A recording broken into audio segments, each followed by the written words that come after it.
À Toulouse et en Midi-Pyrénées, la Pologne ne manque pas d'amis. Par exemple, le docteur Jacques Harlé et son association.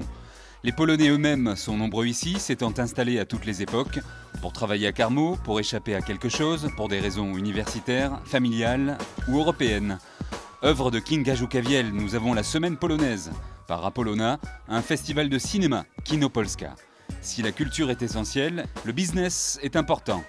La ministre du Commerce extérieur de la France vient de répéter à Varsovie que la Pologne devait rester un partenaire, notamment dans l'énergie et l'agroalimentaire. Invité par l'association de développement économique Nord-Sud de Toulouse, l'ambassadeur de Pologne passe par les studios de TLT, dans Courrier Sud. Bonsoir, monsieur l'ambassadeur. Bonsoir. Vous êtes notre invité sur TLT, merci d'être avec nous. Vous êtes l'invité surtout de Gilbert Salinas, que nous recevons au moins une fois par an. Bonsoir Gilbert Salinas. Alors j'ai fait le portrait de Toulouse en habit polonais. J'ai parlé d'associations de Polonais, j'ai parlé des Amis de la Pologne. Est-ce que c'est un portrait que vous connaissez, monsieur l'ambassadeur? Est-ce que vous connaissez les liens entre Toulouse et la Pologne? Les liens sont une des raisons de ma présence ici. Je suis venu aussi bien pour la Toulouse en tant qu'une ville extrêmement importante sur le plan culturel, des recherches, d'une vie économique, mais aussi parce que Toulouse a attiré une communauté polonaise qui est très dynamique, motivée.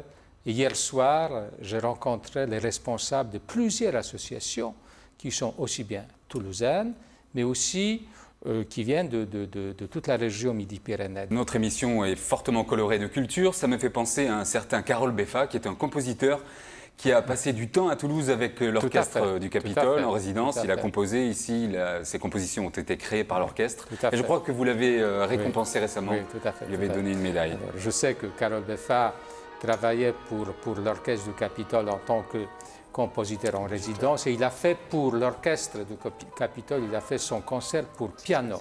C'est Boris Berezovsky qui l'a interprété ici. Alors Karol Beffa, qui est à moitié polonais, donc son père étant polonais, son prénom montre tout de suite sa polonité. Il a été récompensé par notre ministre des Affaires étrangères pour le travail de rayonnement de la culture polonaise, dont il est aussi une expression. Mais il est une expression d'un phénomène franco-polonais. Et il nous a dit officiellement il m'a demandé de lui délivrer un passeport d'un Polonais, puisqu'il souhaite maintenant non seulement se sentir polonais, mais avoir aussi ces documents qui lui montrent sa polonité, à laquelle il appartient sans aucun doute, même son passeport. C'est un joli nom, la polonité, un joli mot en tout cas. Alors, nous l'utilisons souvent. Oui.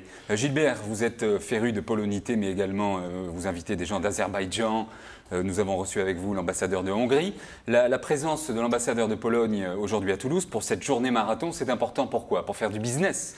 Eh bien, oui, comme dans tous les venus d'ambassadeurs, à tous les arguments qu'a donné monsieur l'ambassadeur concernant la culture, je voulais ajouter, moi, surtout le business. Le business, mais le business dans un sens non plus comme avant, où on allait vendre, mais dans un sens de gagnant-gagnant, rendre ce pays accessible et donner un peu l'idée qu'on peut aller en Pologne d'une certaine façon et ne pas avoir une image livresque de ces pays. Voilà. La Pologne est un grand pays, même un vaste pays. Donc vous avez besoin de l'expertise toulousaine sur l'aéronautique. Qu'est-ce qui peut vous intéresser? À côté de l'Allemagne en plus, où on voit que Mme Merkel devient de plus en plus géante.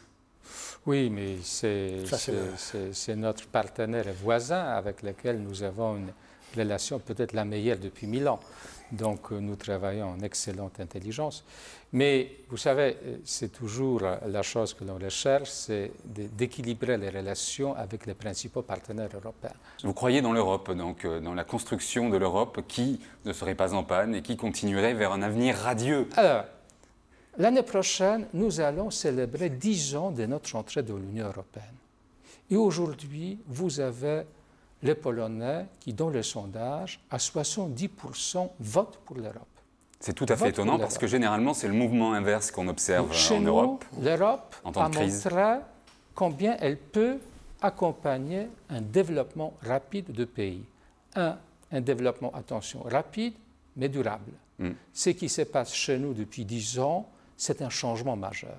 Et les gens l'apprécient. Bien sûr, il y a des choses, pas tout plaît aux Polonais, c'est qui est évident.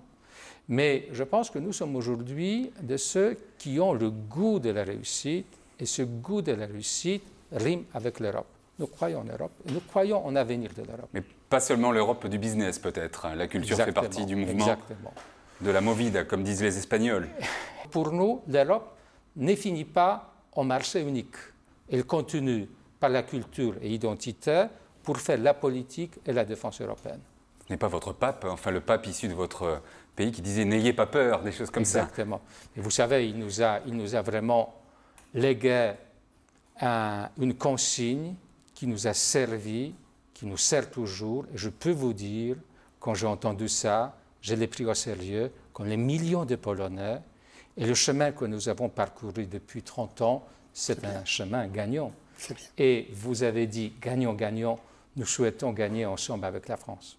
Merci beaucoup d'être passé dans les studios de TLT dans Courrier Sud, Monsieur l'Ambassadeur. Merci Gilbert Salinas, à bientôt donc. À bientôt, voilà. À demain sur TLT.